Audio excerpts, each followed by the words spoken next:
Good morning everyone. तो आज हम जरा देखें फंडामेंटल क्वेश्चंस देख लें जो प्रीवियस ईयर में यूपीएससी में पूछे गए हैं। और आज जो हमारे पास क्वेश्चन है उनकी ट्रांसलेशन हिंदी में नहीं है। अगली बार आपको हिंदी में भी इसके ट्रांसलेशन आपको मिल जाएंगे। तो आज हम इस क्वेश्चन को देख लें, उसके बाद अगली बार क्वेश्चन हिंदी इंग्लिश दोनों में रहेंगे। तो पहले मैं हिंदी का ट्रांसलेशन वैसे भी कर दूंगा। तो आप देखोगे कि ये पहला स्टेटमेंट जो क्वेश्चन पूछा गया है 2017 में, और 2017 में जो पहला क्वेश्चन है, अब आप देखोगे क्वेश्चन समझ के हम ये देखते हैं कि किस तरीके से वेदर क्वेश्चन इज फैक्चुअल है, कॉन्सेप्चुअल है, और किस तरीके से भविष्य में क्वेश्चन आएगा। क्वेश्चन देख के आप ये बात समझ जाओगे कि बहुत ज़्यादा हमें फैक्ट में इन्वॉल्व होने की ज़रूरत नहीं है। हमें फैक्ट के बजाय हमें कॉन्सेप्ट पे ज़्यादा बल देने की आवश्यकता है। क्योंकि देखो पहला क्वेश्चन क्या है, कौन सा कथन सही है, rights are the claim of state against the citizen, यानी अधिकार अधिकार राज्य का दावा है नागरिकों के खिलाफ। तो ये ऑप्शन गलत है। इसका मतलब है अधिकार सही मायने में राज्य का दावा नहीं है, अधिकार व्यक्ति का दावा है। तो यहाँ पहला स्टेटमेंट उल्टा लिखा गया है, इसीलिए पहला स्टेटमेंट करेक्ट नहीं है। क्योंकि state rights are claim of state, आप याद रखिए, अधिकार क्या है, दावा है। क्लेम क्लेम का मतलब का दावा किस बात का, कि जीवन का, स्वतंत्रता का। तो हमने बच्चों से पहले कह दिया कि इस अगली बार क्वेश्चन हिंदी में आपको जरूर मिल जाएगा। और इस बार अभी हिंदी में क्वेश्चन नहीं आ पाए, ये सारी पीडीएफ आपको हिंदी में भेज दिए जाएंगे। तो अभी आप क्वेश्चन देख लो। तो पहला ऑप्शन गलत है। ये है rights are privilege which are incorporated in the constitution of state. अधिकार एक विशेषाधिकार है। तो अधिकार कोई विशेषाधिकार नहीं है दोस्तों, अधिकार सभी के लिए है। तो ये दूसरा कथन भी फिर गलत हो गया, अधिकार एक विशेषाधिकार है। दूसरा कथन इट सीम्स इनकरेक्ट। इसे जब भी आप क्वेश्चन सॉल्व करोगे तो हमेशा देखोगे कि करेक्ट क्यों है, उसका आप कारण बताओगे, रीजन बताओगे, तभी बात स्पष्ट हो जाएगी। ये नहीं कि बस हमने क्वेश्चन पेपर सॉल्व करने का तरीका ही है। प्रीवियस ईयर के जितने पर क्वेश्चन पेपर देखो, ये देखो क्वेश्चन का नेचर क्या है। तो क्वेश्चन का नेचर क्या है, ये क्वेश्चन है संकल्पनात्मक, कॉन्सेप्चुअल। इस क्वेश्चन का नेचर क्या है, संकल्पनात्मक, यानी जो कॉन्सेप्ट से संबंधित है।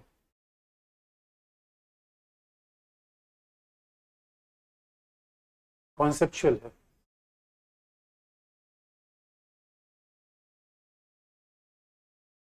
इसका मतलब है जो आपके कॉन्सेप्ट को देखता है, इंफॉर्मेशन नहीं मांग रहा है। तो ये आप सॉल्व करते समय ये भी आप सीख जाओगे कि हमारे यहाँ जो क्वेश्चन पेपर आ रहे हैं, एक मिनट,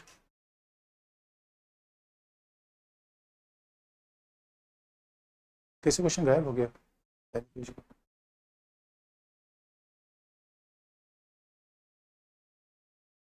मैंने ऐसा लिखा जिससे गायब हो गया। अच्छा ये हमने लग दबा दिया क्या, इन दबाना है ना।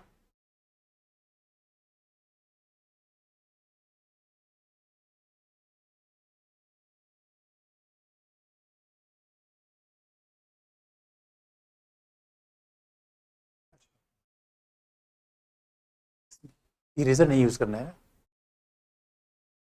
तो तब देखोगे ये क्वेश्चन कैसा है, नेचर कैसा है, कॉन्सेप्चुअल। इसका मतलब है कि आईएएस एग्जाम में अब ज्यादातर क्वेश्चन आप देखोगे कॉन्सेप्चुअल आते हैं। तो इसका मतलब है कि हमें केवल आर्टिकल याद रखने की जरूरत नहीं है। ये क्वेश्चन पेपर का नेचर देख के आप समझ जाओगे, examiner not focusing only over the articles. वो केवल आर्टिकल्स की बात नहीं करता, पहले वो कॉन्सेप्ट की बात करता है। कॉन्सेप्ट आपको देखोगे तो जो क्वेश्चन आपको सही है अपने आप में पता चल जाएगा। तो राइट्स आर प्रिविलेज, ये भी क्योंकि ये संकल्पनात्मक क्वेश्चन है, कॉन्सेप्चुअल है। ये सूचनात्मक नहीं है। क्योंकि ये आर्ट, अब जरा सोच के देखो, हमने राइट का अध्याय पढ़ा, और इसमें ये नहीं लिखा गया है कि आर्टिकल 14 क्या है, 15 क्या है, क्लॉजेस क्या है, ये सब आपसे नहीं पूछे गए हैं।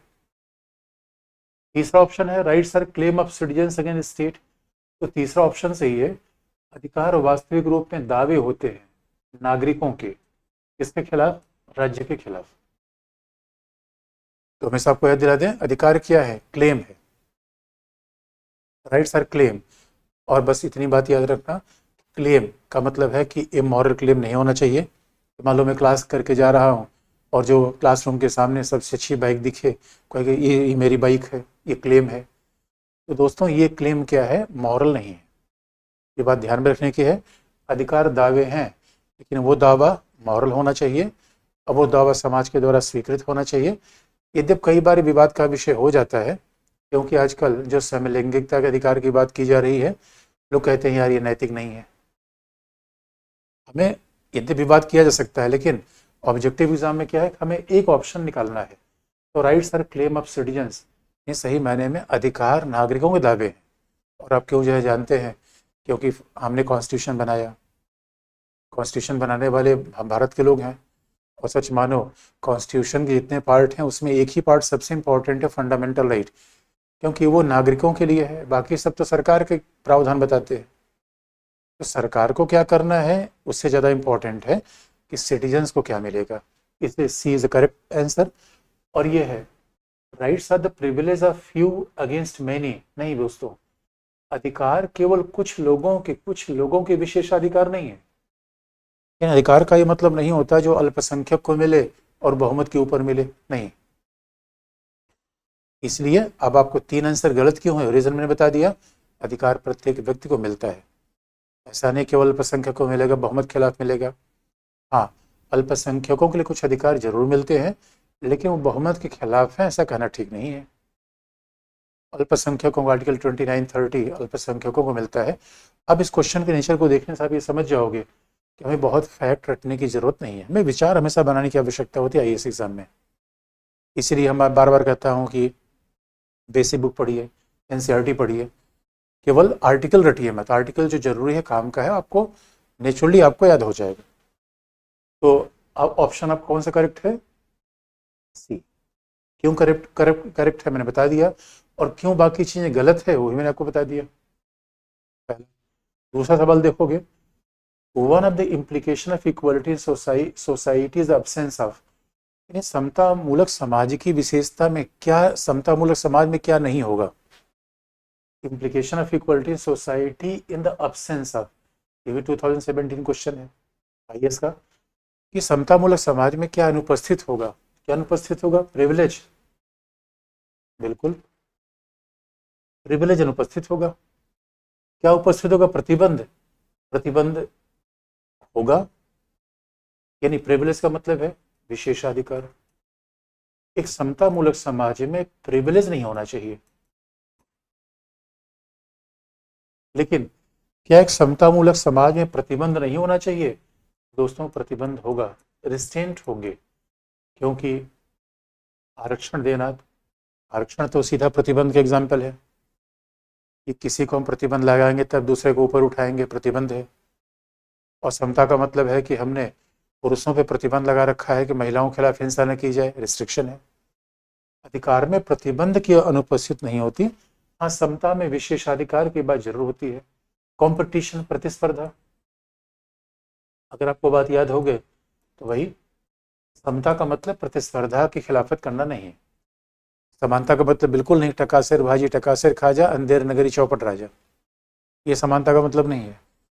तो ये समानता कहानी वहां से आती है कि गुरुजी थे, अपने शिष्य को लेकर कहीं घूम रहे थे और एक ऐसे राज्य में पहुंचे जहां पे भाजी मतलब है वेजिटेबल, सब्जी, और खाजा मतलब है स्वीट। जहाँ पे स्वीट्स और वेजिटेबल एक ही प्राइस से मिल रही थी, तो जो शिष्य था उसने कहा गुरुजी यहाँ रहने दीजिए मुझे, ये तो सब खाने मुझे बड़ा अच्छा लगता है। गुरुजी ने कहा बच्चे यहाँ निकल लो, ये बड़ा खतरनाक राज्य है, ऐसा कहीं होना नहीं चाहिए कि सब चीज़ एक ही दाम कैसे बिकेगी। तो शिष्य ने कहा अरे गुरुजी आप लगता है मुझे खाने पीने नहीं देना चाहते। तो गुरुजी ने कहा रुक जाओ, कुछ दिनों पहले शिष्य ने खूब मिठाई खा ली, घी खा लिया, क्योंकि सब एक दाम पे मिल रहे थे। उसके बाद क्या हुआ कि शिष्य का एक दिन राजा का फरमान आया, राजा ने कहा कि आज मैं सबको फांसी दूंगा और जिसके गले में फंदा जाएगा उसको मैं फांसी बिल्कुल दे दूंगा। और संयोग से शिष्य के गले में फंदा आ गया। आप जरा सोच के देखो, शिष्य ने पूछा फांसी देने का आधार क्या है? राजा ने कहा अरे भाई मैं किसी को दे सकता हूँ फांसी बिना कुछ किए। तो उसने कहा हमारा शासन ऐसे चलता है, टकासिर बाजी टकासिर खा जान, देर नगरी चौपट राजा। तो कंपटीशन तो हमेशा रहेगा। समानता का मतलब अवसर की समानता है। जब प्रतिस्पर्धा नहीं रही, कुशलता नहीं रही, कुशलता नहीं रही, इसका मतलब है किसी को भारत रत्न नहीं दिया जाएगा। आपको याद होगा ये बात मैंने बाहर इक्वलिटी में बताई हुई थी। और विचारधारा, आइडियोलॉजी, अरे दोस्तों समानता का मतलब ये थोड़ी रहा विचारधारा नहीं रहेगी। और हम आगे आपको बताएंगे निरीक्षक तत्व में कि निरीक्षक तत्व में बताएंगे कि उदारवादी, समाजवादी, विचारधारा, विचारधारा का मतलब होता है विचारों का समुच्चय, विचारों का नजरिया। और इसलिए कहा भी जाता है हम वो दुनिया नहीं देखते। विचारधारा का मतलब क्या है? हम वो दुनिया नहीं देखते जो दुनिया है, हम वो दुनिया देखते हैं जैसा हम देखना चाहते हैं। जाकी रही भावना जैसी, शिव मुहूर्त देखी तिंतैसी। आइडियोलॉजी, विचारधारा, अ सेट ऑफ आइडियाज। इसलिए आप देखोगे कि दुनिया में कोई अब कोई भी कोई भी पिक्चर है, उसको अलग अलग बूढ़े अलग तरीके से देखेंगे, बच्चे अलग तरीके से देखेंगे, युवा अलग तरीके से देखेंगे। इसलिए बच्चों क्या सही है क्या गलत है यही कहना कठिन है। हर आदमी के हिसाब से सही गलत के मायने चेंज होते रहते हैं। ये विचारधारा है। इसलिए बीजेपी को लगता है उसकी विचारधारा ठीक है, कांग्रेस को लगता है उसकी विचारधारा ठीक है। विचारों की लड़ाई है दुनिया में। तो systematic form of ideas is ideology. तो आप देखोगे समानता में क्या अनुपस्थित होगा? पहला आंसर होगा विशेषाधिकार। समानता में किसी को विशेष अधिकार नहीं होगा, क्योंकि समानता का मतलब है कि सभी को समान अवसर होंगे। अब विशेषाधिकार कैसा था पहले जमाने में? कोई राजा कोई महाराजा, ये विशेषाधिकार था। हाँ विशेषाधिकार। जबकि समानता मूलक समाज में किसी को विशेषाधिकार नहीं होगा, क्योंकि सारे लोगों को अधिकार मिलेंगे और जिनको कुछ विशेष छूट मिलती है वो विशेष परिणाम के कारण। किसी गोल्ड मेडल मिला तो क्यों मिलेगा? क्योंकि उसने अच्छा परफॉर्मेंस किया। इसलिए आंसर ए सही है, 3 गलत है। जब भी आप आंसर सॉल्व करते हो तो हमेशा देखो क्यों कोई आंसर गलत है। You must know the reason. आपको उसका कारण बताना है क्यों ये गलत है और क्यों ये सही है। तो पहले क्वेश्चन में ये दो क्वेश्चन क्या है दोस्तों? कॉन्सेप्चुअल, संकल्पनात्मक। अब आप देखोगे समानता में हम क्या सोच रहे हैं कि आएगा, हमने क्या सोच रखा आर्टिकल 14 आएगा, equality before law, equal protection of law, विधि के समक्ष समानता, विधि का समान संरक्षण। ऐसा एग्जामिनर पूछ ही नहीं रहा है। इसका मतलब है जब आराम से आप पढ़ोगे, आप क्वेश्चन पेपर देखोगे, तब आपके पढ़ने का तरीका बिल्कुल ठीक रहेगा। तो आप बार बार पूछते सर आर्टिकल पढ़े आर्टिकल पढ़े। अरे बच्चों आर्टिकल बैकग्राउंड में देखा जाता है, मेन उस पर है कि आइडियाज क्या है उसके, कि उसकी मूल थीम क्या है। अब क्वेश्चन नंबर 3 पर आओगे कि which of the following are envisaged by rights against exploitation in the constitution of India. यानी शोषण के विरुद्ध अधिकार का मायने क्या है हिंदी में अगर इसका अनुवाद करें। और हमने कह दिया है अगली बार से इसका हिंदी में भी ट्रांसलेशन आपको मिल जाएगा। इस बार थोड़ा सा जल्दी में नहीं हो पाया, अगली बार आपको पक्का हो जाएगा। तो which are following are envisaged by the rights against exploitation. तो शोषण के अधिकार में क्या शामिल है? देखो दोस्तों ये इंफॉर्मेटिव सवाल है, कॉन्सेप्चुअल नहीं। यहाँ एग्जामिनर आपसे इंफॉर्मेशन मांग रहा है, लेकिन ये भी देखो एग्जामिनर ये नहीं पूछ रहा है 23 क्या है 24 क्या है।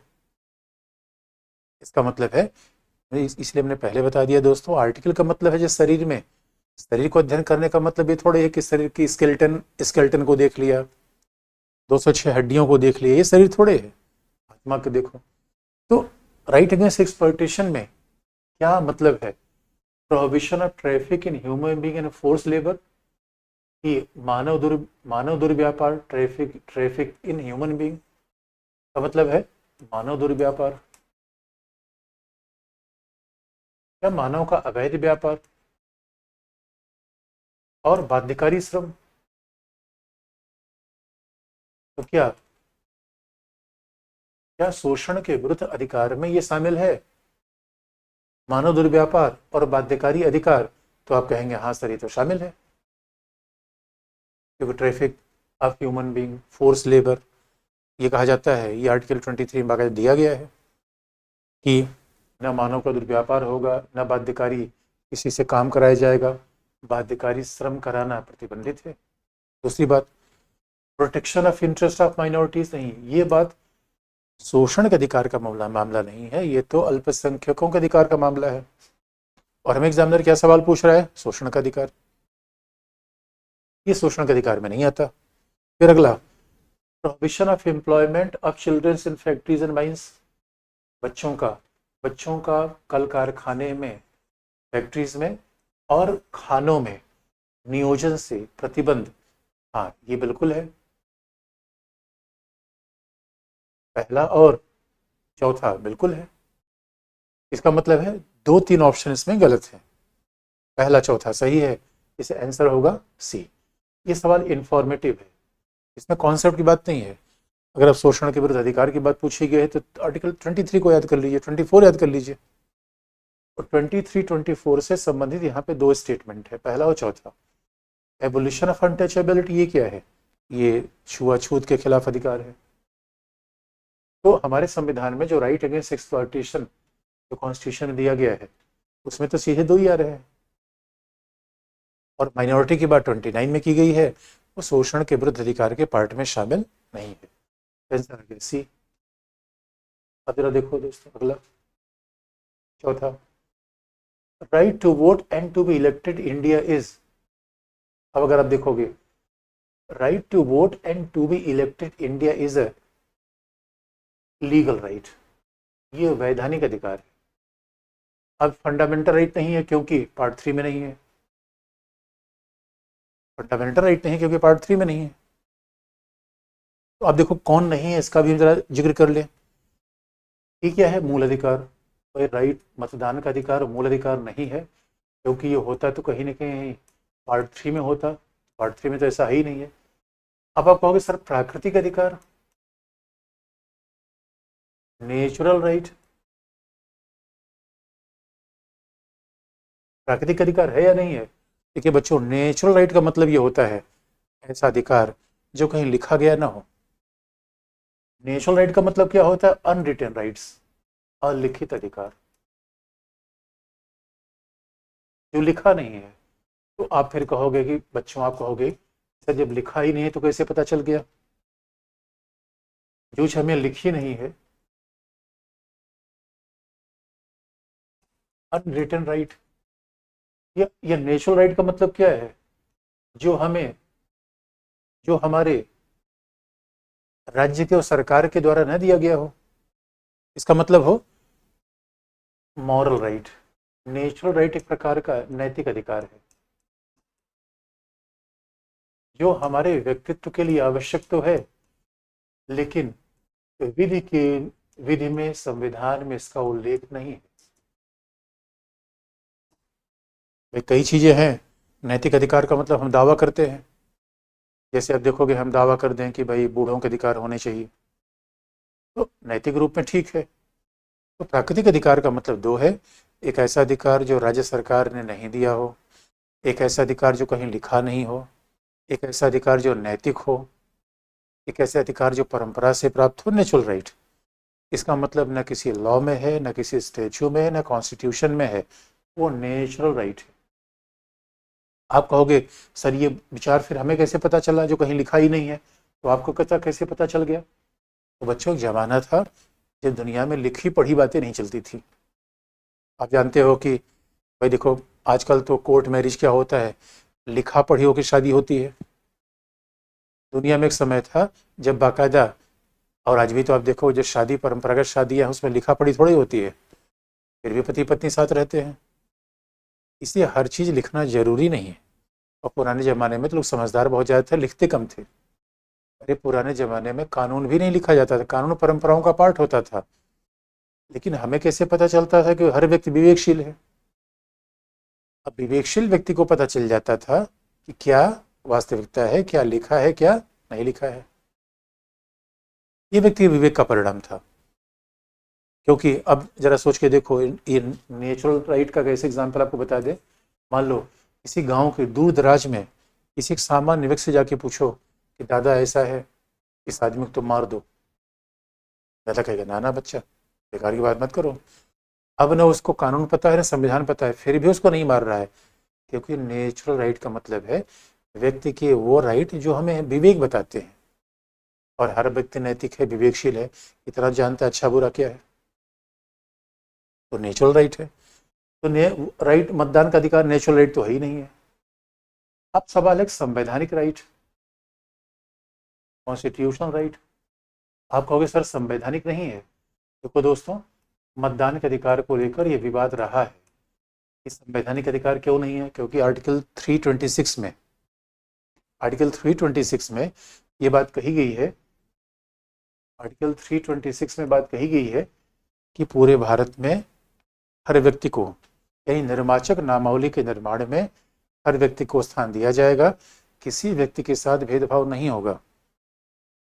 लेकिन बात ध्यान में रखने की है कि निर्वाचक नामावली के निर्माण में बात होगी, उसमें राइट टू वोट एग्जैक्ट ये टर्म यूज नहीं है। अब इसका मतलब हर व्यक्ति का नाम इलेक्टोरल कॉलेज में रहेगा, इलेक्टोरल लिस्ट में रहेगा, तो ये निर्वाचन प्रपत्र में रहेगा, जो जिसमें आपके नाम लिखे होते हैं। जहाँ से आप कभी चुनाव देने जाइए, एक लिस्ट होती है, उसमें लिस्ट में काट काट के आपको स्लिप दी जाएगी। आप कहोगे आर्टिकल 326 तो बात कर रहा है, तो संवैधानिक अधिकार कह दो, क्योंकि जो भाग पार्ट 3 में है मूल अधिकार, जो पार्ट 3 के अलावा है वो कॉन्स्टिट्यूशनल राइट। आर्टिकल 326 तो कॉन्स्टिट्यूशनल राइट है। लेकिन बच्चों, इसीलिए कई बार कई जगह ये विवाद का सवाल होता है। कुछ लोग आर्टिकल 326 के आधार पर कह देते हैं कॉन्स्टिट्यूशनल राइट है ये, और सही सच मायने में तो उच्चतम न्यायालय के निर्णय भी कई बार विरोधाभासी है इस मामले में। तो लेकिन वास्तविकता ये मामला है कि इस शब्द राइट टू वोट शब्द का प्रयोग यूज किया गया है रिप्रेजेंटेशन ऑफ पीपुल्स एक्ट 1951 में, जन प्रतिनिधित्व, जन प्रतिनिधित्व अधिनियम 1951, रिप्रेजेंटेशन ऑफ पीपुल्स एक्ट 1951 में इस शब्द का प्रयोग किया गया है कि हर व्यक्ति को राइट टू वोट होगा। राइट टू वोट एग्जैक्ट शब्द का प्रयोग किया गया है अधिनियम में, जो अधिनियम में है तो वैधानिक होगा। आप कह लो संवैधानिक कह लो, वैधानिक कह लो, इससे करेक्ट आंसर है डी। लेकिन हमने फिर कहा इस बारे में विवाद चलता रहता है। कई लोग राइट टू वोट को संवैधानिक अधिकार मान लेते हैं आर्टिकल 326 की वजह से। लेकिन बच्चों, 326 में टर्म वो राइट टू वोट नहीं है। ये कहा गया है कि सबका भारत में निर्वाचक नामावली में सबके नाम शामिल किए जाएंगे। दूसरी बात अब देखो, अब फिर अगला क्वेश्चन है, इन इंडिया इफ रिलीजियस, धार्मिक समुदाय किसी को जो राष्ट्रीय अल्पसंख्यक का अगर दर्जा दिया जाता है, व्हाट स्पेशल एडवांटेज, यानी अगर किसी को, अब देखोगे ये क्वेश्चन कम से कम ये इंफॉर्मेटिव है, ये कॉन्सेप्चुअल नहीं है। पहला सवाल, ये सवाल थोड़ा कॉन्सेप्चुअल था कि मूल अधिकार, प्राकृतिक अधिकार, कॉन्स्टिट्यूशनल राइट, इसके बारे में बिल्कुल क्लियर आपको पता होना चाहिए। और आपको फिर याद दिलाते हैं कि जब भी कोई बात आप सुनो, ध्यान सुनो। इसलिए देखो बच्चों, लास्ट में आप क्वेश्चन लेंगे, लेकिन बीच बीच में आप कमेंट करते रहोगे तो आपका नुकसान बहुत होगा, क्योंकि आप फिर मेरी बात सुन नहीं पाओगे। जो आपको पूछना बाद में आप पूछ लेना, लेकिन एक बार पर ध्यान सुनो कि क्या क्या कॉन्सेप्ट क्या होते हैं। और सवाल ये है कि क्या किसी राज्य को, किसी समुदाय को अगर अल्पसंख्यक का दर्जा दिया जाए, उसके क्या फायदे होते हैं। तो फायदे क्या होंगे? पहला, क्या ये किसी शैक्षणिक संस्था की स्थापना प्रबंध कर सकता है? तो निश्चित तौर पर ये तो हमारा संविधान का अधिकार है। यस, करेक्ट भाई। हमारे यहाँ धार्मिक समुदाय, religious communities given the status of national minority, अगर कोई अल्पसंख्यक समुदाय है तो उसको अपनी संस्थाएं स्थापित करने का अधिकार है। ये तो हमारे आर्टिकल 29 में 30 में दिया गया है। The president of India automatically nominates a representative of community to Lok Sabha, नहीं, ऐसा नहीं है। प्रेसिडेंट ऑफ इंडिया हमारे यहाँ अल्पसंख्यकों का नॉमिनेशन लोकसभा में नहीं करता। और एक जमाना था जब एंग्लो इंडियन का नॉमिनेशन होता था। एंग्लो इंडियन मतलब आधे अंग्रेज आधे भारतीय, वो हाइब्रिड थे। यानी जिसका पिता फ्रांस से हो, इंग्लैंड से हो, जर्मनी से हो, और जिसकी माता भारत से हो, और दोनों के बीच में अगर कोई संतान हुआ तो क्या कहलाएगा? वो एंग्लो इंडियन, इसलिए वो हाइब्रिड संतान थी। तो ऐसा प्रावधान था, लेकिन अब तो भी हटा दिया गया है। लेकिन हमारे यहाँ राष्ट्रपति अल्पसंख्यकों को नॉमिनेट नहीं करता। It can derive the benefit from PM 5 point programme 15, yes correct है, क्योंकि पीएम ने 15 पॉइंट प्रोग्राम बना रखा है। उसके लिए क्या है कि अल्पसंख्यक समुदाय के लोगों को स्कॉलरशिप दी जाएगी। उनको, यानी जो अल्पसंख्यक समुदाय का व्यक्ति होता है उसको केवल शैक्षणिक संस्था अलग बनाने का अधिकार नहीं है, सस्ते लोन मिलते हैं, प्रशिक्षण मिलता है, ट्रेनिंग मिलती है। ये पीएम का 15 पॉइंट प्रोग्राम है। यही बात सही है, ये करेक्ट है। इसका मतलब आंसर क्या करेक्ट हो गया? 1 एंड 3। 1 एंड 3 इसका मतलब ऑप्शन 3। बाकी गलत क्या हो गया? तो कई बार आप देखोगे, कई बार हम मान लो कि अगर आपको 3 में कोई डाउट हो, अब 15 पॉइंट आपको प्रोग्राम पता ना हो, लेकिन कई बार 2 आपको पता हो। कई बार गलत आंसर देखने पर हम मेथड ऑफ एलिमिनेशन का यूज करते हैं। अगर हमें पता चले कि ऑप्शन 2 गलत है, तो जहां जहां ऑप्शन 2 होगा उसको हम रिजेक्ट कर देंगे। ऑप्शन 2 डी में है, ऑप्शन 2 बी में है, वैसे रिजेक्ट हो गया। ये भी तरीका है, किसी चीज को हम रिजेक्ट इस आधार पे कर सकते हैं। अब अगला है, अब क्वेश्चन अगला बता दें, क्वेश्चन नंबर 6। अब इसमें दिया गया है, कंसीडर निम्नलिखित पर विचार करिए। शिक्षा का अधिकार, यह राइट शिक्षा का अधिकार है, राइट एजुकेशन पर विचार करने की बात पूछी जा रही है। दूसरा है सार्वजनिक सेवाओं में सभी की समान अधिकार, equal right to equal access, सार्वजनिक सेवाओं में समानता। अब ये राइट टू इक्वल एक्सेस का मतलब होता है सार्वजनिक सेवाओं में समानता।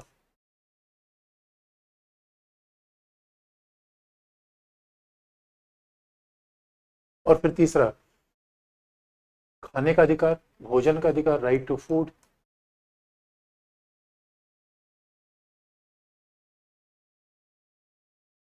भोजन का अधिकार, which of above are human rights under the universal declaration of rights. अब देखोगे दोस्तों, शिक्षा का अधिकार, right to public access, right to food. अब जब हम universal declaration of human rights की बात करते हैं, तो सार्वभौमिक अधिकार में सही मायने में शिक्षा का अधिकार भी आता है, राइट टू फूड भी आता है, equal access to public services भी आती है। तो सार्वभौमिक घोषणा पत्र में सारे अधिकार आते हैं, क्योंकि पहले सार्वभौमिक घोषणा पत्र का मतलब है कि हमारे पास बड़े सारे अधिकार आ गए। यहाँ पे शिक्षा का अधिकार, इक्वल एक्सेस का अधिकार और राइट टू फूड। क्योंकि सार्वजनिक घोषणा पत्र एक 1948 में आया, दूसरा 66 में आया, तो सार्वजनिक घोषणा पत्र के अधिकार बदलते रह गए। तो जैसे जैसे बदले वैसे वैसे अधिकारों का दायरा बढ़ गया। तो आप कह सकते हैं तीनों, आज की डेट में तीनों है। शुरू शुरू में आया तो उसमें केवल समानता का अधिकार था, लोकतांत्रिक अधिकार था। 66 से बाद उसके बाद चीज़ों को संशोधित किया गया, और आज तो मानवाधिकार में सभी चीज़ें आती हैं। और आप याद रखो दोस्तों, मानवाधिकार का मतलब क्या है? ऐसा अधिकार जो सभी के लिए उपलब्ध हो। मानवाधिकार का मतलब है जो अगर यूक्रेन का कोई व्यक्ति भारत में आ जाए, वो मानव है, नागरिक भले ना हो, लेकिन ऐसा अधिकार जो मानव को मिलता हो, केवल नागरिक या केवल विदेशियों को नहीं, उसे हम कहते हैं ह्यूमन राइट्स, मानवाधिकार। अब आप देखोगे, अब जरा देखो दोस्तों, अब थोड़ा मेंस के क्वेश्चन को हम देखें कैसे लिखा जाता है। Analyse the distinguishing feature of notion of equality in constitution of US in India. Bharat और अमेरिका के भारत और अमेरिका के संविधान में समानता के अधिकार की व्याख्या करिए। देखो, हकीकत की बात यह है बच्चों, अगर ये क्वेश्चन ऐसा नहीं कि रिपीट होगा, लेकिन एक बार हम क्वेश्चन लिखना सीख जाते हैं तो कुल मिला के फिर, क्योंकि समानता का अधिकार तो संविधान में रहेगा ही रहेगा, भाई समानता का अधिकार से ये सवाल नहीं आए कोई दूसरा आएगा। इसे प्रीवियस ईयर क्वेश्चन पेपर लिखने के फायदे होते हैं। अब देखो मेंस का क्वेश्चन कैसे लिखा जाता है। तो मेंस के क्वेश्चन में सीधा सीधा क्या पूछा जा रहा है कि समानता के अधिकार का अमेरिका और भारत के संविधानों के बीच में किस तरीके से विशेषताएं हैं। अब इसका मतलब है कि हमने, आप पूछोगे सर समानता का अधिकार मैंने अमेरिका का अधिकार तो पढ़ा ही नहीं। तो दोस्तों इतनी बात हमने पढ़ रखी है कि समानता के अधिकार में हमारे यहाँ विधि के समक्ष समानता है, और हमने विधि की समानता के साथ विधि का समान संरक्षण भी लिया है जो अमेरिका से था। अगर आपको याद होगा, विधि के समक्ष समानता का विचार हमने इंग्लैंड से लिया और विधि के समान संरक्षण का विचार अमेरिका से लिया। इसका मतलब कहीं ना कहीं हमने कोई कुछ बात तो पढ़ी ली है, लेकिन इसको लिखना है तो कैसे। अब देखो मेंस का दोस्तों कैसे सवाल लिखोगे। तो मान लो समानता के बारे में आपको लिखना है,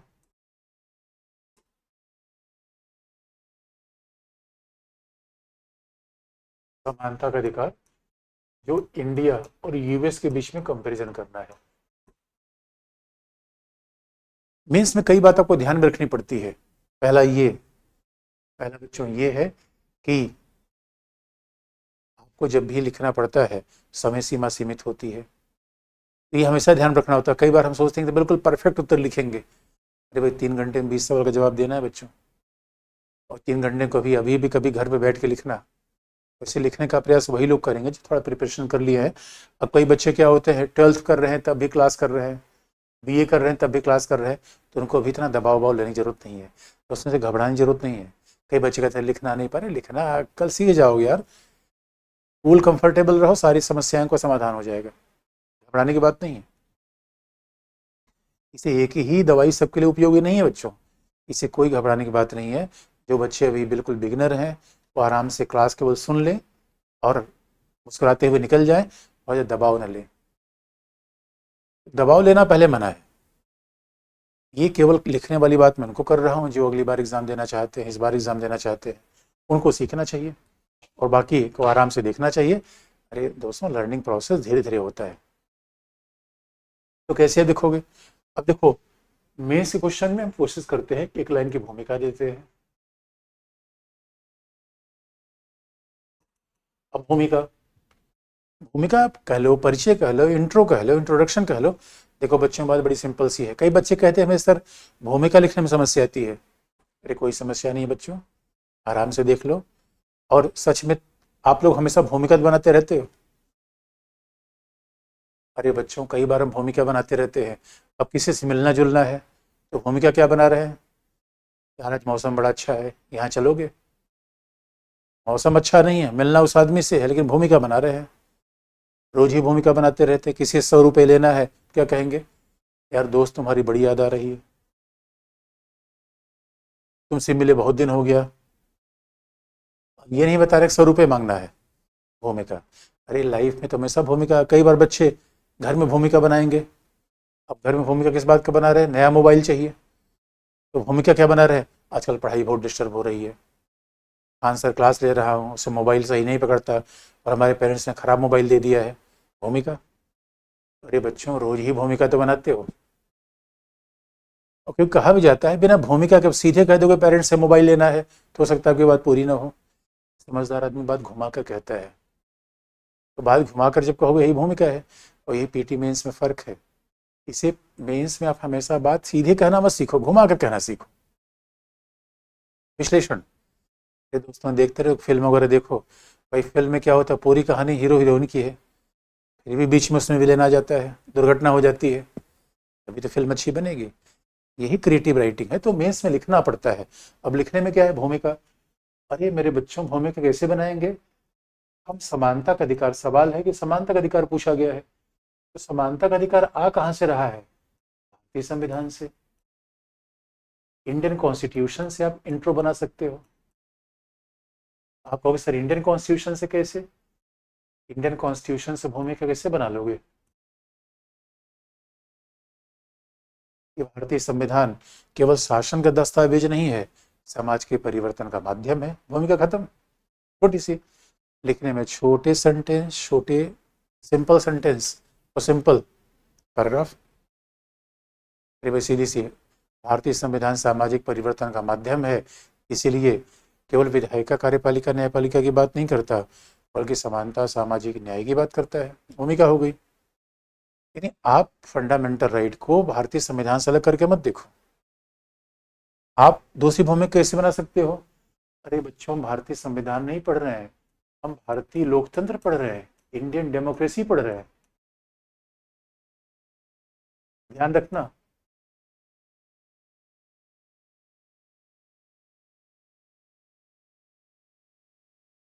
हम भारतीय संविधान नहीं, भारतीय लोकतंत्र पढ़ रहे हैं। बड़ी इंटरेस्टिंग बात यह है, अगर हम लोकतंत्र पढ़ रहे हैं, इसलिए एनसीईआरटी वाली किताब देखना, सब में लिखा हुआ लोकतंत्र, भारतीय लोकतंत्र। अरे मेरे बच्चों, इसीलिए आप देखोगे लोक में तंत्र बड़ा होता है या लोक, तो आप कहोगे लोक। तंत्र मतलब सरकार, विधायिका, कार्यपालिका, न्यायपालिका, और लोगों का मतलब फंडामेंटल राइट। इसीलिए इसीलिए आप कैसे शुरू कर सकते हो भूमिका कि भारतीय लोकतंत्र के मूल आदर्श क्या है, स्वतंत्रता, समानता और न्याय। यहां से भूमिका शुरू कर दिया। तो दूसरा तरीका ये है। फिर देखोगे कई बार हम ऐतिहासिक भूमिका लिख सकते हैं, कई बार किसी व्यक्ति की कथन की बात कर सकते हैं, हिस्टोरिकल कॉन्टेक्स्ट। कैसे हिस्टोरिकल भूमिका, आप हिस्ट्री आप पढ़ते भी होगे, हम हिस्टोरिकल कॉन्टेक्स्ट कैसे लिख सकते हैं कि भारत में प्रशासन का निर्माण तो भारतीय शासन अधिनियम 1935 से हो गया था, लेकिन उसमें अधिकार और स्वतंत्रता का उल्लेख नहीं था। अधिकार स्वतंत्रता का उल्लेख हमने किया भारतीय संविधान में, ये भूमिका होगी। तो भूमिका जैसी मर्जी हो। वैसे कई बार किसी व्यक्ति की स्टेटमेंट शुरू कर दो, ये डॉक्टर अम्बेडकर का प्रसिद्ध कथन है कि बिना समानता के स्वतंत्रता मुट्ठी भर लोगों का विशेषाधिकार हो जाएगी। इससे बात शुरू कर दिया, भूमिका है। तो कहने का मतलब एक तरीका अपनाओ, दो तरीका अपनाओ, तीन तरीका अपनाओ, बस विचार बनना चाहिए। इसलिए मेंस में क्या होता है, हमेशा हम एक चीज़ बार बार पढ़ते हैं, विचार बनाते हैं। फैक्ट रटोगे तो कभी लिख नहीं पाओगे, इसलिए बार बार आप देखो, पहले मेंस अच्छे से पढ़ो, विचार बनाओ, उसके बाद जो जरूरत हो फैक्ट अपने आप काम के भी आते आ जाएंगे। दूसरी बात है, देखो निष्कर्ष कैसे लिखते हैं, उसके बाद बीच में जो भी होगा पेस्ट कर देंगे। बच्चे कहते हैं भूमिका निष्कर्ष लिखने में हमें समस्या आती है, और समस्या है नहीं, कंक्लूजन। कैसे कंक्लूड करोगे? अब आप जानते हो कि मान लो किसी से 100 रुपये मांगने गए थे, तो भूमिका बनाई उसके लिए 100 रुपये के लिए। अब सवाल है निष्कर्ष ये 100 रुपये मिला कि नहीं मिला, पहला, या मिलने को चांसेस है, या कब देगा वो। इसलिए निष्कर्ष का मतलब होता है ऊपर कही गई बात का सारांश और कुछ वे फॉरवर्ड, भविष्य लक्ष्य। इसलिए निष्कर्ष कैसे आप दोगे कि संविधान और समानता का ही परिणाम है कि भारतीय समाज में गरीबी निवारण किया जा रहा है, निःशुल्क शिक्षा दी जा रही है, निःशुल्क स्वास्थ्य की सुविधा दी जा रही है, जिससे समानता के आदर्शों को पूरा किया जा सके। ऐसे निष्कर्ष आप दे दो। निष्कर्ष का मतलब है कुछ वर्तमान से जोड़ के। निष्कर्ष का मतलब इस तरीके से कि भारतीय संविधान में समानता के साथ, भारतीय संविधान में समानता के साथ सामाजिक न्याय की बात भी की गई है, और इसीलिए वंचित महिलाएं, गरीबों को अधिकार दिया गया है। और आप ऐसे निष्कर्ष दे सकते हो कि समानता स्थापित करने के लिए भी हाल में ही लोकसभा में महिलाओं को आरक्षण प्रदान किया गया है। तो किसी भी चीज़ को जोड़ दो, अब कोई एक एग्जाम्पल नहीं है, कोई भी चाहे जोड़ दो, और एक बार आप प्रयास करोगे, दो बार प्रयास करोगे, अपने आप हो जाएगा। थोड़ी प्रैक्टिस चाहिए इसके लिए।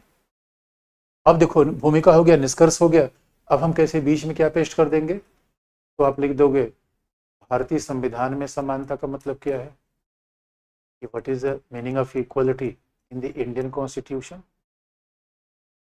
तो आप जानते हो हमारे यहाँ समानता का मतलब क्या है। हमारे यहाँ समानता, भारतीय संविधान में समानता कैसी है?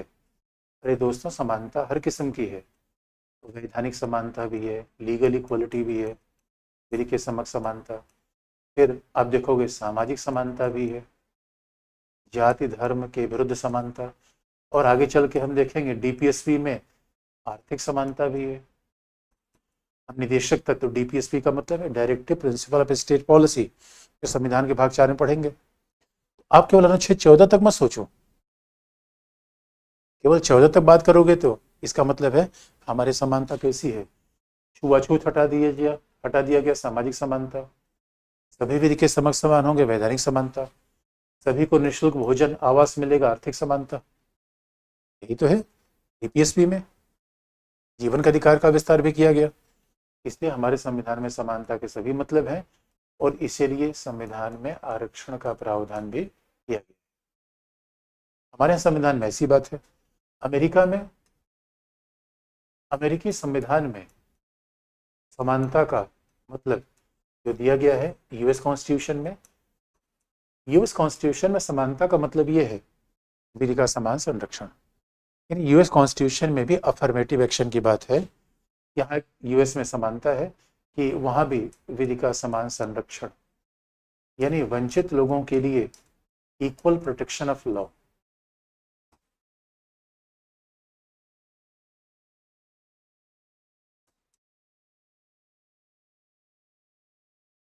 यूएस में भी इक्वल प्रोटेक्शन ऑफ लॉ की बात की गई है।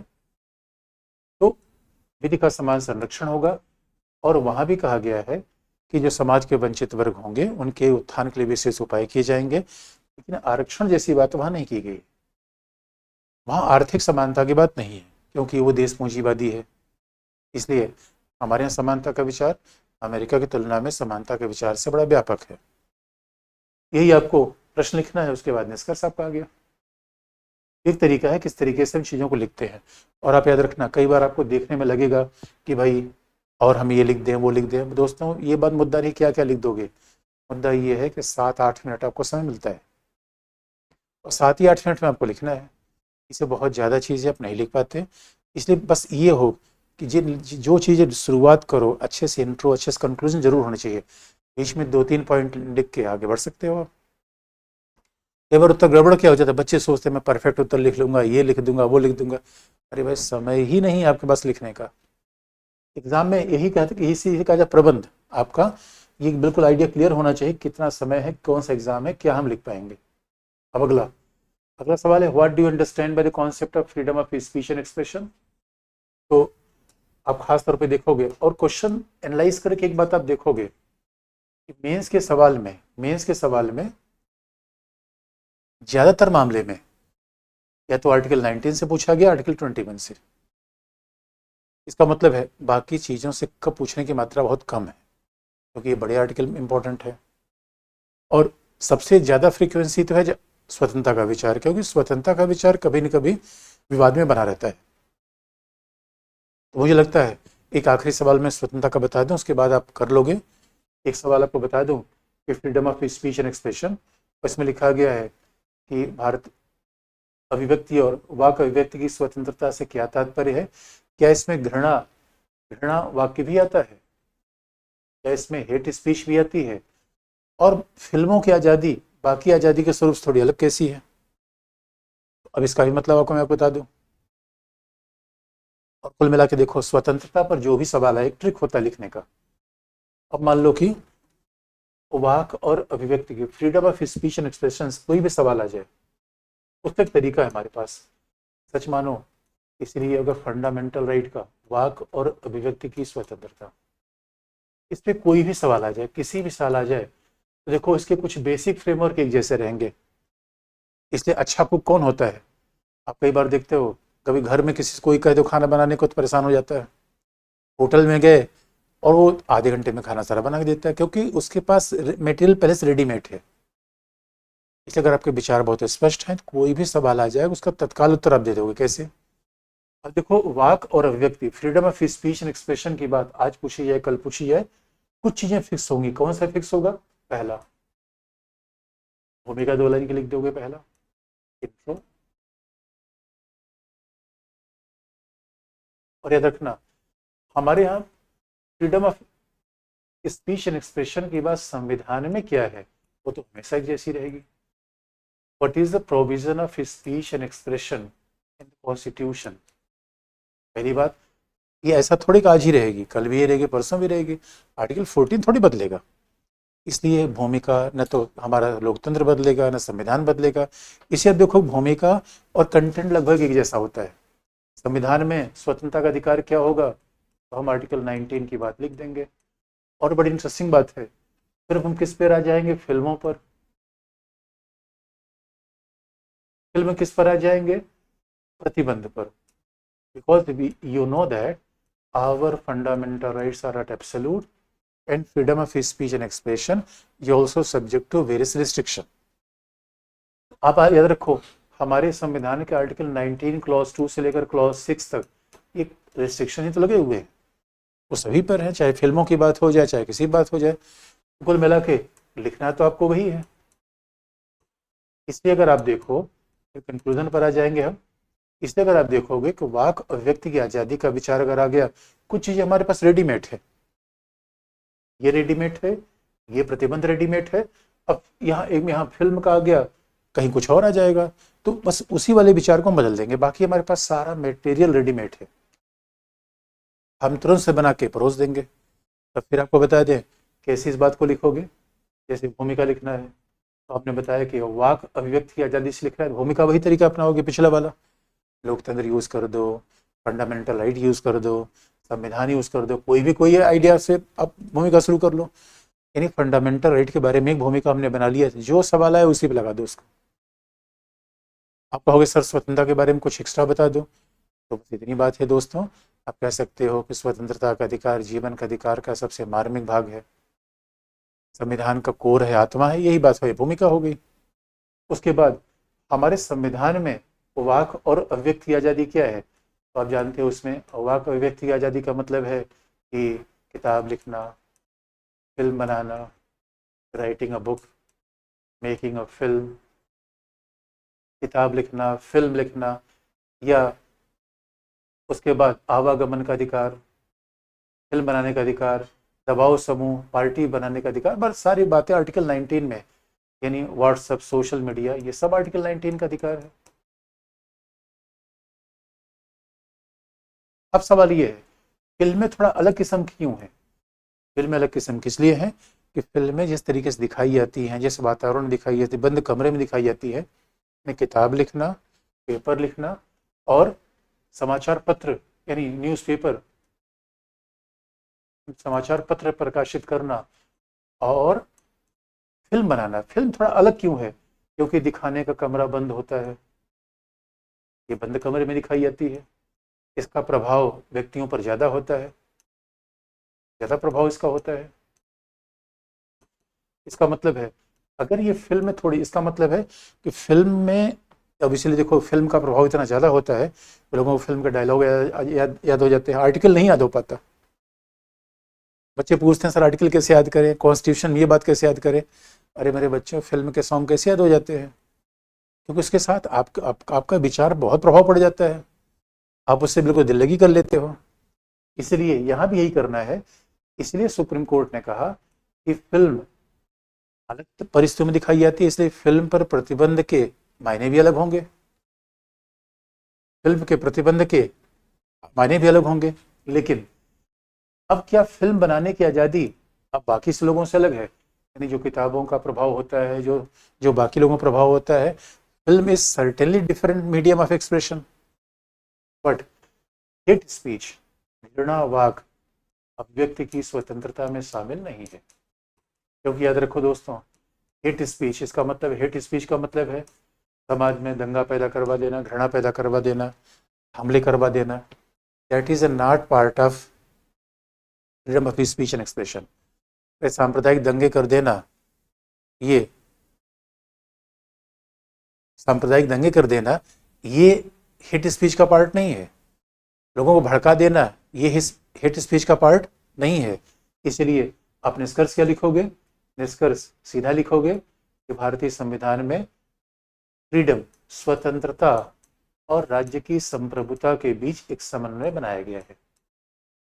इसका मतलब है स्वतंत्रता और संप्रभुता के बीच समन्वय है कि there is a balance between liberty and sovereignty, और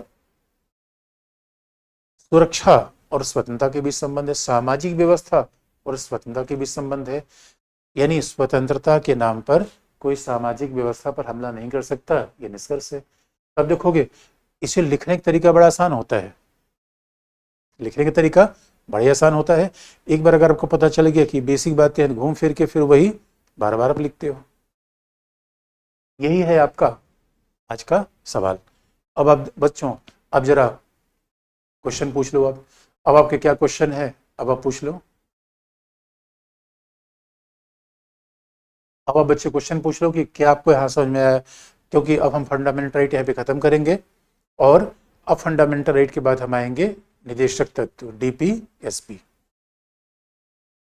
किसी बच्चे ने पूछा उत्तर पैराग्राफ में लिखना है हेडिंग डाल के। देखो बच्चों, हेडिंग डाल के आप उत्तर नहीं लिख पाओगे, इतना कम समय होता है कि मान लो पॉइंट वाइज तो आप जा सकते हो, हेडिंग डाले होगे तो अब सोचो 20 क्वेश्चन लिखना है 3 घंटे में, तो 2 मिनट तो आपका हेडिंग डालने में चला जाएगा, तो 2 मिनट हेडिंग में तो फिर मामला गड़बड़ हो जाएगा।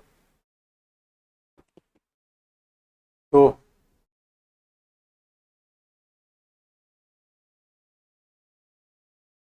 किसी ने कहा भारतीय नागरिकता किसके द्वारा दी जाती है?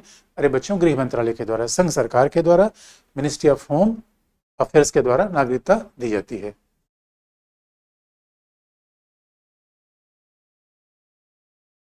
किसी बच्चे ने कहा कि बुक लेना है या नोट से हो जाएगा। अरे बच्चे, कुछ भी पढ़, बस पढ़ लो। बुक लेना पर्पज नहीं है, पढ़ना पर्पज है। जो आप कंफर्टेबल हो उससे पढ़ लो और एक बार अच्छे से सुन लो तो समस्या नहीं है। किसी ने कहा वैधानिक को इंग्लिश में क्या कहते हैं? वैधानिक, लीगल। वैधानिक को इंग्लिश में लीगल बोलते हैं।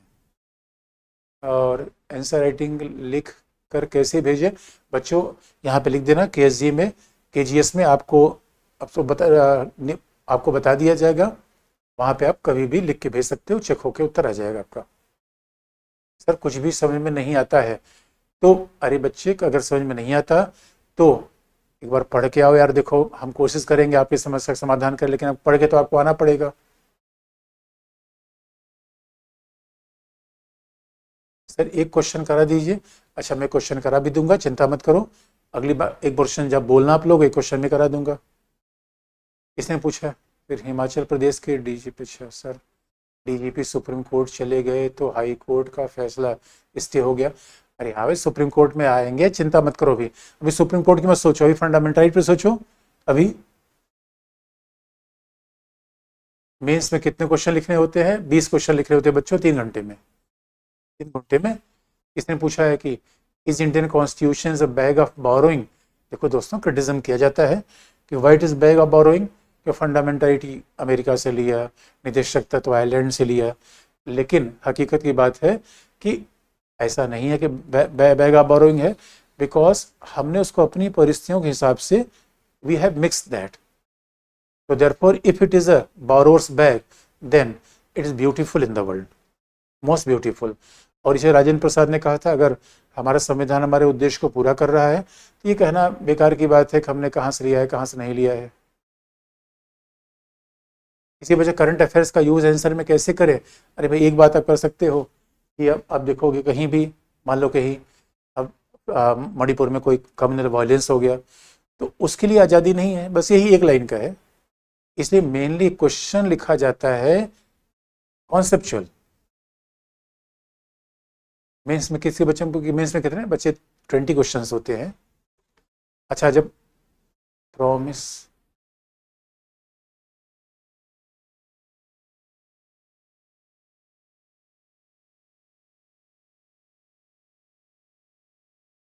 किसी बच्चे का आंदोलन क्या है सर? अरे मेरे बच्चे, आंदोलन का मतलब होता है जो लोग सामूहिक रूप में मांग करें, इकट्ठे धरना दें, प्रदर्शन दें, किसी काम को मांग करने के लिए अपनी आवाज़ उठाए। सर मेरा एग्ज़ाम 17 में है तो क्या हमें नोट्स अवेलेबल? अरे सब चिंता मत करो, एक बार पढ़ लो, वही नोट्स उस समय तक काम आएगा। इसने पूछा सर ये क्लास कब तक चलेगी? नीलू ने पूछा है। चिंता मत करो, नहीं जल्दी, मुझे लगता है जनवरी में इस क्लास आपकी पूरी हो जाएगी, या जनवरी नहीं होगा तो 15 फरवरी तक पक्की क्लास पूरी हो जाएगी। जीवन का अधिकार तो प्राकृतिक संवैधानिक दोनों हो सकता है। अब देखो, फिर हमने कहा कि जब पीटी में हम क्वेश्चन टिक करते हैं तो बच्चों वो टिक करते हैं जो संविधान में लिखा गया है, ये बात ध्यान रखना, क्योंकि ऑब्जेक्टिव एग्जाम में ये बात हम ध्यान में रखते हैं। कॉन्स्टिट्यूशन लीगल में क्या डिफरेंस है? तो बच्चे देखो, जो कॉन्स्टिट्यूशनल होता है वो लीगल भी हो सकता है, क्योंकि राइट टू प्रॉपर्टी कॉन्स्टिट्यूशनल है। उसको इम्प्लीमेंट करने के लिए हमने लॉ बनाया, लीगल राइट। लेकिन हर लीगल राइट कॉन्स्टिट्यूशनल नहीं होता। कॉन्स्टिट्यूशनल राइट अल्टीमेटली लीगल होता है, क्योंकि कॉन्स्टिट्यूशनल राइट को देने के लिए हमें लॉ बनाना पड़ता है। इससे बच्चे ने आईपीसी पढ़ना होगा ना? मेरे बच्चे बिल्कुल नहीं पढ़ना होगा। कहीं के एक आध लाइन उसका यूज आ जाता है, आईपीसी बिल्कुल नहीं है। किसी बच्चे ने कहा कि टोटल, किसी बच्चे प्रश्न, अच्छा पॉलिटी कितने क्वेश्चन, पुलिस कुछ भी किसी को कह देती है। अरे अभी यही देखो, देखो किताबी दुनिया व्यवहारिक दुनिया में फर्क होता है मेरे बच्चों, और आप चिंता मत करो, एक बार अपने पावरफुल बनो। हाँ हिंदी वाला प्रश्न मिल जाएगा, मैंने पहले कह दिया आपको, बिल्कुल मिल जाएगा।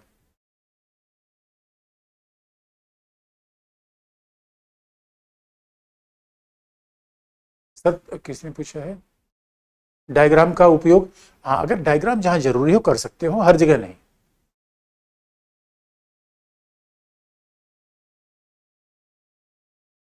किसने पूछा संप्रभुता क्या है?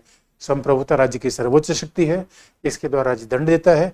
आप याद रखो परिवार संप्रभु नहीं है, क्योंकि परिवार से बड़ा राज्य है।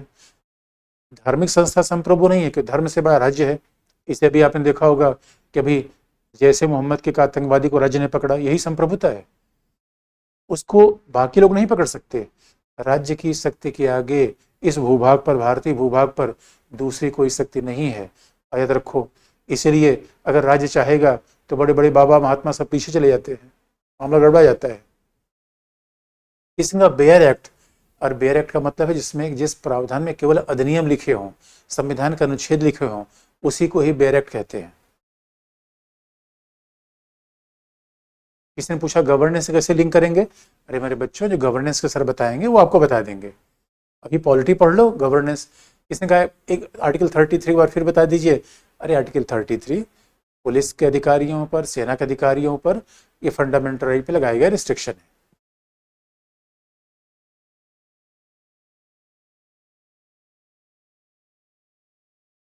अच्छा किसी बच्चे ने करंट का, पहले एक बार बेसिक पढ़ लो बच्चों, पहले एनसीईआरटी पढ़ लो, पहले बेसिक बात पढ़ लो, उसके बाद फिर आगे बढ़ो। किसी पॉलिटी की टोटल कितनी क्लासेस होंगी? तो खुशी ने पूछा है, खुशी चिंता, मुझे लगता है मैक्सिमम, बस मैक्सिमम मान लो कि कम से कम 80 घंटे क्लास तो हो ही जाती है। 80 घंटे क्लास हो जाती है, वैसे आप जोड़ लेना फिर। अब किसी व्यक्ति ने पूछा है विधि द्वारा स्थापित प्रक्रिया, विधि की उचित प्रक्रिया।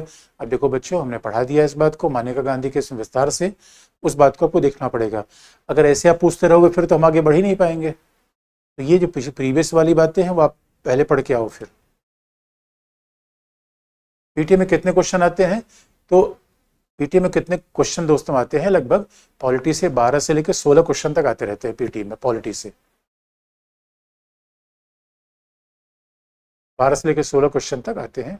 निवारक निरोध क्या है? देखो यार, ये सब मैंने पढ़ा दिया है, पहली गई पढ़ाई। बच्चे पूछ रहे निवारक निरोध क्या है? मेरे बच्चों पढ़ के आओ भाई, नहीं तो कैसे काम चलेगा मेरे प्यारे बच्चों।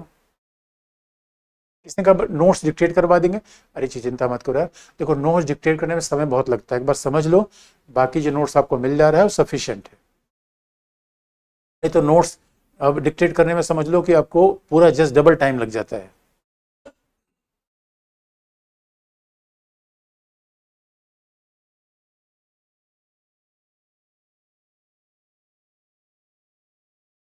और ठीक है बच्चों, फिर आज के लिए इतना ही, आज के लिए इतना ही, बाकी क्लास आपको बता दीजिए। बाकी फिर कल से हम शुरू करेंगे डीपीएसपी, निदेशक तत्व, तो एक बार पढ़ के आना। आज के लिए इतना ही।